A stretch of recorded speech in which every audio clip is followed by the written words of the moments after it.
Assalamu alaikum, peace be upon you, and greetings. Welcome to today's news roundup from Zir News 24.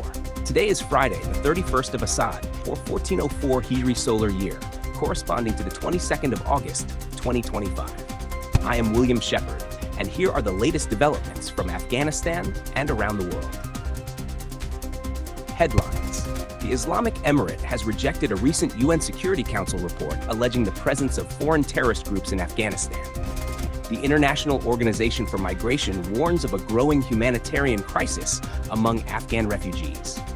And in Doha, Afghan Ambassador Suhail Shaheen has met with the Dutch Ambassador, Letitia Van Ash. Domestic news.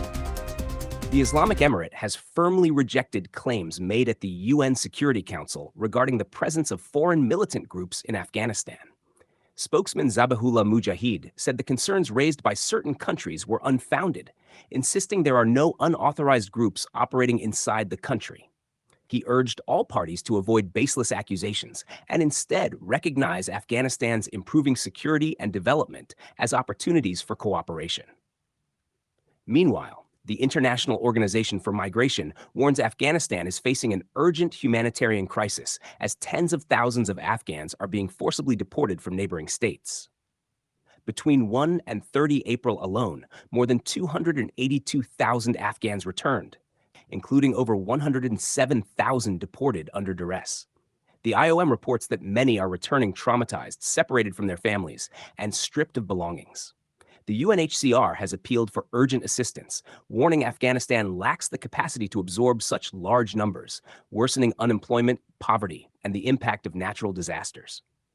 In Doha, Afghan Ambassador Suhail Shaheen met his Dutch counterpart Letitia Van Ash. Discussions covered humanitarian aid, the situation of returnees, and cooperation in security, tourism, and climate change.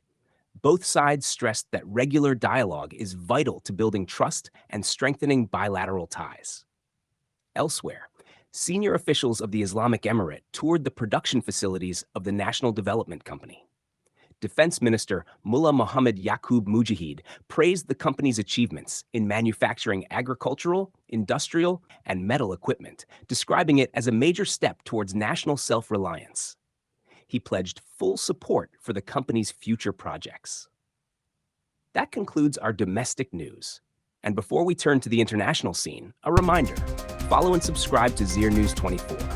We focus on quality and depth of analysis, bringing you accurate and trusted reporting on Afghanistan and global affairs. International news. As Israel prepares expanded operations to seize Gaza City, civilians face worsening catastrophe. Since Thursday morning, at least 48 Palestinians have been killed, including 16 shot dead while collecting aid. Gaza's health ministry confirms 2 more deaths from hunger in the past 24 hours, bringing famine-related casualties to 271, including 112 children. The UN estimates 90% of Gaza's population has been displaced, warning shelters are on the brink of collapse. Residents say leaving their homes or staying behind both amount to a death sentence.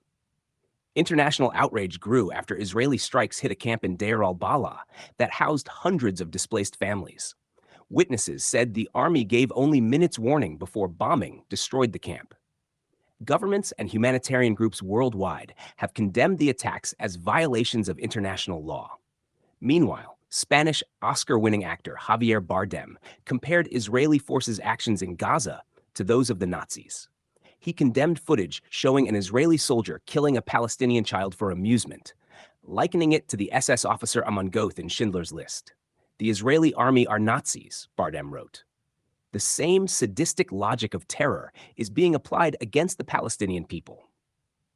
A joint investigation by The Guardian, Plus 972 magazine and Local Call reveals that 83% of Gaza's dead are civilians. Leaked Israeli military data identified only about 8,900 fighters killed, while Gaza's health ministry reports more than 53,000 total deaths. Researchers call the ratio unprecedented in modern conflicts, comparable only to Rwanda, Srebrenica, and Mariupol. Gaza's health ministry now puts the death toll above 62,000, with 157,000 injured. The International Criminal Court has issued arrest warrants for Israeli Prime Minister Benjamin Netanyahu and his former defense minister for war crimes. UN-backed monitor confirms famine in Gaza.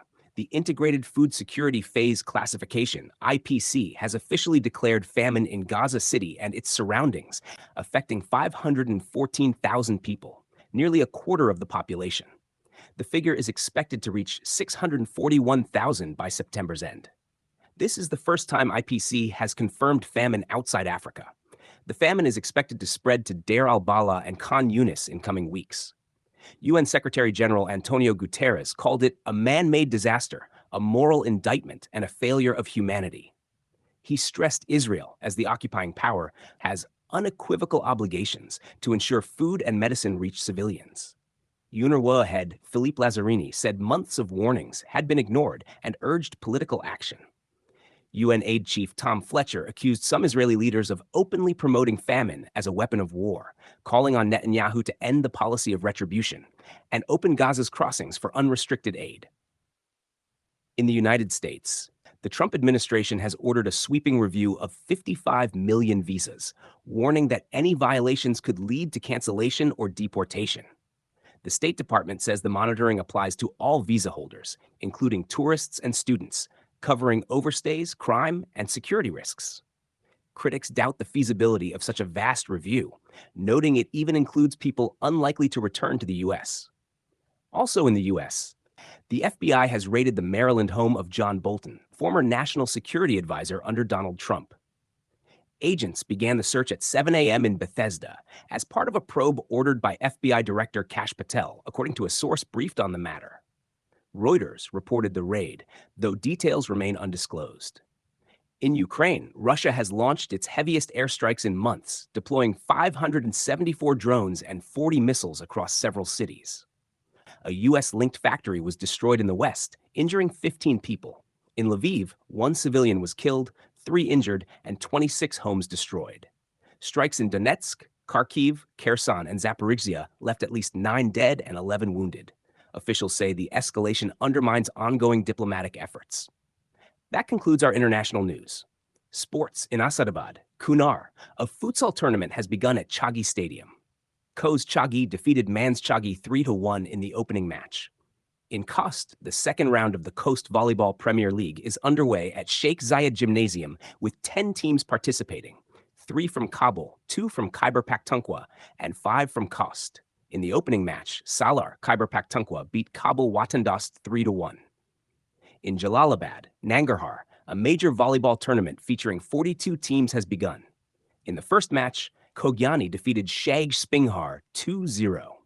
And in Gardez, Paktia, a running competition was held among 30 athletes from 3 high schools. Experimental High School took first place, while Abdul Hai Gardizi High School finished second.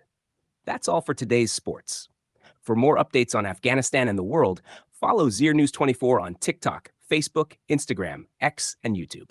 Like and share our broadcasts to stay connected with accurate reporting and deep analysis. Until tomorrow's bulletin, goodbye, and may you remain in Allah's protection.